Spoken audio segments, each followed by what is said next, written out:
Hello everyone, நான் தமிழ்செல்வன். இந்த வீடியோவில் நம்ம எதை பற்றி பார்க்க போகிறோம் அப்படின்னா பிக் டேட்டா. பிக் டேட்டா அப்படின்றது வந்து ஒரு டேட்டா அனலிஸ்டிக்ஸ் பண்ணுறதுக்காக இருக்கிற ஒரு கான்செப்ட். ஓகேங்களா? இந்த பிக் டேட்டா யூஸ் பண்ணுறதுக்காக நிறைய ப்ரோக்ராமிங் லாங்குவேஜஸ் இப்போ கரண்ட்டாக யூஸ் பண்ணிகிட்டு இருக்காங்க. அதில் டாப்பில் இருக்கிறது வந்து பார்த்திங்கன்னா ஃபஸ்ட்டு பைத்தான் இருக்குது, அதுக்கப்புறம் ஆர் ப்ரோக்ராமிங் லாங்குவேஜ் இருக்குது. ஸோ இந்த மாதிரியான ப்ரோக்ராமிங் லாங்குவேஜஸ்லாம் நம்ம லேர்ன் பண்ணுறதுக்கு முன்னாடி நம்ம பிக் டேட்டானா என்ன அப்படின்றத தெரிஞ்சுப்போம். இப்போ எல்லா இடத்துலையுமே பிக் டேட்டா அப்படின்ற மாதிரி தான் ஒர்க் பண்ணிகிட்டு இருக்காங்க. என்ன அப்படின்னு கேட்டிங்கன்னா ஒன்றும் இல்லை, உங்கள் எல்லாருமே நீங்கள் ஒரு ப்ரோக்ராமராக இருந்தீங்க அப்படின்னா கண்டிப்பாக உங்களுக்கு டேட்டாபேஸ் பற்றி தெரிஞ்சிருக்கும். ஸோ டேட்டாபேஸ் பற்றி தெரிஞ்ச எல்லாருக்குமே இன்னொரு விஷயமும் தெரிஞ்சிருக்கும். டேட்டா எப்போ டேட்டாபேஸில் அதிகமாக ஸ்டோர் ஆகிட்டே போகுதோ அப்போ டேட்டா எடுக்கும்போது இன்கன்சிஸ்டிங் டேட்டாவாக ஆகிடும். அது இன்கன்சிஸ்டிங் டேட்டா அப்படின்றது வந்து பார்த்திங்கன்னா டேட்டாவை எடுக்க முடியாமல் போகிறது, இல்லை கரப்ட் ஆகிறது. ஸோ அந்த மாதிரி பிரச்சனையெல்லாம் ஓவர் கம் பண்ணுறதுக்காக பிக் டேட்டா அப்படின்ற ஒரு கான்செப்டை க்ரியேட் பண்ணுறாங்க. ஆக்சுவலாக பிக் டேட்டானா என்ன அப்படின்னு கேட்டிங்கன்னா லார்ஜ் அமௌண்ட் ஆஃப் டேட்டா. அதாவது நம்மக்கிட்ட இருக்கிற தகவலை விட அதிகப்படியான தகவல் இன்ஃபர்மேஷன்ஸ் அதில் வந்து ஸ்டோர் பண்ணி வச்சுருப்பாங்க. ஸோ அதுதான் வந்து பிக் டேட்டா அப்படின்னு சொல்லுவாங்க. Number of set of datas அப்படின்னு சொல்லலாம், செட் ஆஃப் டேட்டா பேசஸ் அப்படின்னு சொல்லலாம். இப்போது டேட்டா பேஸ்க்கும் இந்த மாதிரியான டேட்டா செட்டுக்கும் உள்ள டிஃப்ரெண்ட், அதாவது பிக் டேட்டாக்கும் டேட்டா பேஸ்க்கும் என்ன டிஃப்ரெண்ட் அப்படின்னு கேட்டிங்கன்னா டேட்டா பேஸில் நிறைய பார்ட் பை பார்ட்டாக பிரித்து ரிலேட் பண்ணி வச்சுருப்பாங்க. ஒரு டேட்டா பேஸ்க்கும் இன்னொரு டேட்டா பேஸ்க்கும் பார்ட்டிஷன் பண்ணி வச்சுருப்பாங்க. அட் த சேம் டைம் டேட்டாவை நம்ம ஈஸியாக எடுத்துக்கலாம். அதில் இருந்து டேட்டாவை வந்து தனித்தனியாக செப்பரேட் பண்ணி பிரித்து வச்சுருப்பாங்க. ஆனால் பிக் டேட்டாவில் அப்படி கிடையாது. கலெக்டிவான டேட்டாஸ், லார்ஜ் நம்பர் ஆஃப் டேட்டாஸ்ன்றதுனால அதை எல்லாத்தையும் கலெக்ட் பண்ணி ஒரு டேட்டா செட்டாக ஃபார்ம் பண்ணி வச்சுருப்பாங்க. ஓகேங்களா? CSV அப்படின்ற ஃபார்மேட்டில் அதை ஸ்டோர் பண்ணி வச்சுருப்பாங்க. ஸோ இப்போ அந்த மாதிரியான ஃபார்மேட்ஸ் தான் நிறைய இப்போ உங்களுக்கு வந்து சொல்லணும்னா ஆன்லைனில் அமேசான், ஃப்ளிப்கார்ட்ஸு அந்த மாதிரியான வெப்சைட்ஸ்லலாம் வந்து பார்த்திங்கன்னா யூசர்ஸோட இன்ஃபர்மேஷன்ஸ் வந்து நாளுக்கு நாள் அதிகமாகிட்டே போகுது.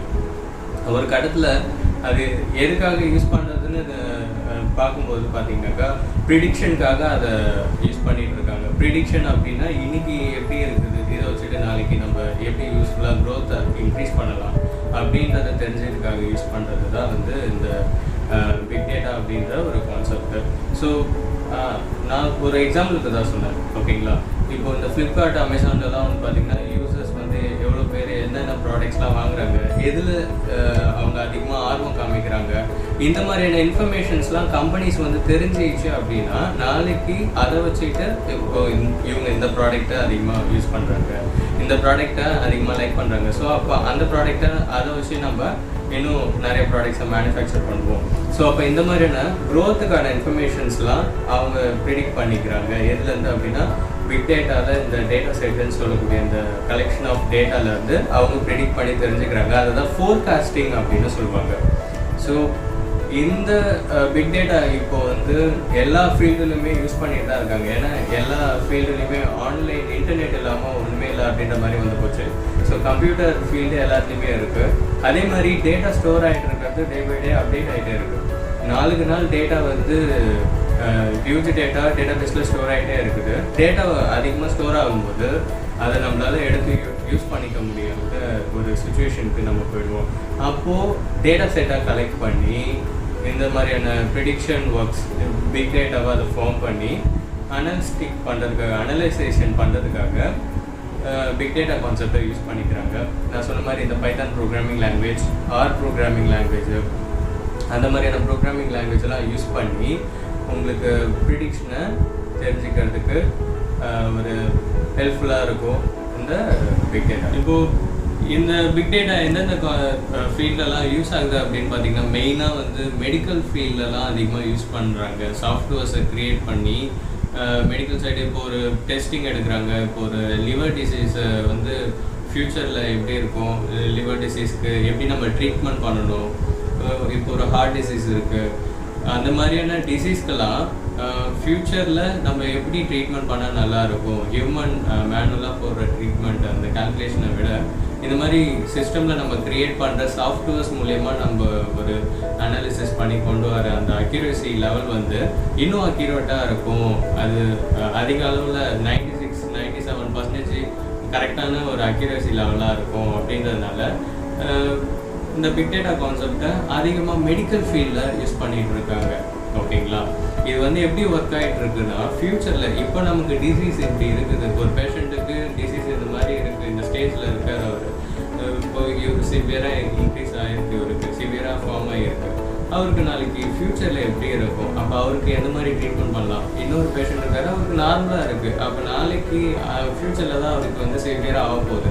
அப்போது ஃப்யூச்சரில் அவருக்கு எந்த மாதிரி ட்ரீட்மெண்ட் பண்ணலாம், இன்றைக்கி ட்ரீட்மெண்ட் பண்ணால் நாளைக்கு எப்படி மாறுன்றது அந்த ப்ரிடிக்ஷனை கண்டுபிடிக்கிறதுக்கு தான் பிக் டேட்டா கான்செப்டை யூஸ் பண்ணுறாங்க. ஓகேங்களா?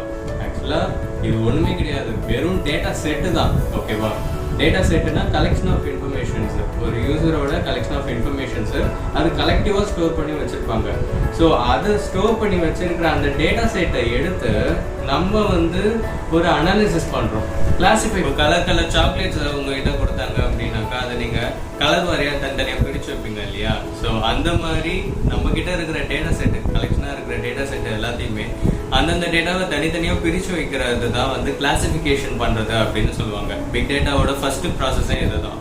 எந்த ஒரு டேட்டாவை நம்ம கலெக்ஷனாக வச்சுருக்கிறோமோ, கொலாப்ஸில் வச்சுருக்கோமோ, அதை நம்ம தனித்தனியாக அந்தந்த டேட்டாஸ்க்கு ஏற்ற மாதிரி தனித்தனியாக பிரிக்கும்போது நமக்கு டேட்டாவை ரிட்ரீவ் பண்ணுறதுக்கு, இல்லை ஒரு டேட்டாவை பர்டிகுலரான இடத்துல ஸ்டோர் பண்ணுறதுக்கு ரொம்ப ஈஸியாக இருக்கும். ஸோ ஃபஸ்ட்டு இந்த ஒர்க்கு. அண்ட் செகண்ட் என்ன பண்ணுறாங்க அப்படின்னா, இதில் வந்து ப்ராசஸிங் பண்ணுறாங்க. ஒரு டேட்டாவுக்கும் இன்னொரு டேட்டாவுக்கும் உள்ள அந்த ஒரு இன்டர்ஃபியர் ஆகிற டிஃப்ரென்சியேஷன் வந்து பண்ணுறாங்க. அதுதான் வந்து ப்ராசஸிங். அதை வந்து சிம்பிளாக நம்ம வந்து கிளஸ்டரிங் அப்படின்னு சொல்லலாம். ஏன்னா கலெக்ஷனாக இருக்கிற விஷயத்த ப்ராசஸ் பண்ணுறது வந்து கிளஸ்டரிங் அப்படின்னு சொல்லுவாங்க. ஹேடூப் அப்படின்னு ஒரு டெக்னாலஜி உங்கள் எல்லாருக்குமே தெரிஞ்சிருக்கும்னு நினைக்கிறேன். ஹேடூப் அப்படின்றது குரூப்பாக ஒர்க் பண்ணுற ஒரு விஷயம். ஹேடூப்னா அப்படின்றது ஒரு ப்ராசஸே இருக்குது. அதை பற்றி லேட்டர் ஆன் வீடியோஸில் நான் சொல்கிறேன். ஸோ இப்போ அந்த கிளஸ்டரிங் ஒர்க்கு, அதில் கிளாசிஃபிகேஷன் ரிக்ரெஷன் அப்படின்னு சொல்லுவாங்க அந்த ஒர்க்கை. ஸோ அதில் அனலைசிஸ் பண்ணி பார்க்கும்போது உங்களுக்கு ஒரு ப்ரிடிக்ஷன் வந்து கிடச்சிடும். ஃப்யூச்சரில் நம்மக்கிட்ட இருக்கிற டேட்டாவை ஃப்யூச்சரில் நம்ம எப்படி யூட்டிலைஸ் பண்ணிக்கலாம். ஓகேங்களா? ஸோ இந்த ஒரு ப்ரிடிக்ஷனை கொண்டு வரதுக்காக தான் இவ்வளோ ஸ்டெப்ஸ் நம்ம வந்து பண்ண வேண்டியதாக இருக்குது. அண்ட் தேர்டில் அக்யூரசி லெவல் எல்லாத்தையும் நம்ம வந்து வியூ பண்ண வேண்டியது தான். இவ்வளோ தான் வந்து பிக் டேட்டா. இதை நான் வந்து சிம்பிளாக சொல்லியிருக்கிறேன். இன்னும் நீங்கள் வந்து டீப்பாக லேர்ன் பண்ணணும், பிக் டேட்டா பற்றி தெரிஞ்சுக்கணும் அப்படின்னா உங்களுக்கு ஒரு சப்ஜெக்ட் பேப்பர் இருக்குது. டேட்டா வேர்ஹவுசிங் அண்ட் டேட்டா மைனிங்னு ஒரு சப்ஜெக்ட் இருக்குது. ஸோ அதை நீங்கள் லேர்ன் பண்ணீங்க அப்படின்னா பிக் டேட்டா கான்செப்ட் உங்களுக்கு ஈஸியாக புரிய வரும். ஏன் நான் சொல்கிறேன்னாக்கா, டேட்டா மைனிங் அப்படின்றதும் பிக் டேட்டா ஒரே மாதிரியான கான்செப்ட் தான். அதில் இருக்கிற அந்த கிளாசிஃபிகேஷன் அல்காரிதம்ஸ் தான் யூஸ் பண்ணி இங்கே பிக் டேட்டாவில் ப்ராசஸிங் பண்ணுறாங்க. ஸோ யாருக்கா பிக் டேட்டாவில் ஒர்க் பண்ணணுன்னு இன்ட்ரெஸ்ட் இருந்தது அப்படின்னா முதல்ல data mining and data warehousing சப்ஜெக்டை படிங்க. அதுக்கப்புறம் பிக் டேட்டா கான்செப்டை நீங்கள் லேர்ன் பண்ணீங்க அப்படின்னாக்கா ரொம்ப உங்களுக்கு யூஸ்ஃபுல்லாக இருக்கும். தேங்க்ஸ் ஃபார் வாட்சிங். நான் தமிழ்செல்வன். உங்களுக்கு இந்த வீடியோ பிடிச்சிருந்ததுன்னா லைக் பண்ணுங்கள், ஷேர் பண்ணுங்கள், மறக்காமல் கமெண்ட் பண்ணுங்கள், சப்ஸ்கிரைப் பண்ண மறந்துடாதீங்க.